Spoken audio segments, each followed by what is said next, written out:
మకర రాశి వారికి 5 గ్రహాలు దివ్యంగా యోగిస్తున్నాయి. సప్తమంలో చంద్రుడు, ద్వితీయ బుధుడు, చతుర్థ శుక్రుడు, తృతీయ రవి, శనులు. 2, 3, 4 రాసుల్లో గ్రహాలు బ్రహ్మాండంగా యోగిస్తున్నాయి. వ్యాపార ఫలితాలు అద్భుతంగా ఉన్నాయి. మీరు ఆశించిన ఫలితాలు లభిస్తాయి. సృజనాత్మకతతో ముందుకు సాగండి. ప్రస్తుత అవసరాలకు తగ్గట్టుగా నిర్ణయాలు తీసుకొని పనిచేయడం ద్వారా ఫలితాలు బాగుంటాయి.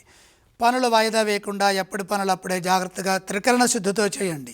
లక్ష్య భావంతో కర్తవ్యాలను నిర్వర్తించండి.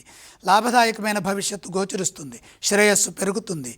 ఉద్యోగంలో కలిసొస్తుంది. ఉద్యోగంలో సాహసోపేతమైన నిర్ణయాలు మేలు చేస్తాయి. నూతన ప్రయత్నాలు విజయవంతమవుతాయి. స్థిరత్వం సిద్ధిస్తుంది. కృషికి తగిన గుర్తింపు లభిస్తుంది. ఇదే విధంగా ప్రధాన కార్యక్రమాల్లో సకాలంలో మీ బాధ్యతలను మీరు నిర్వర్తించాలి. ఇతరుల విషయాల్లో కలగజేసుకోకండి.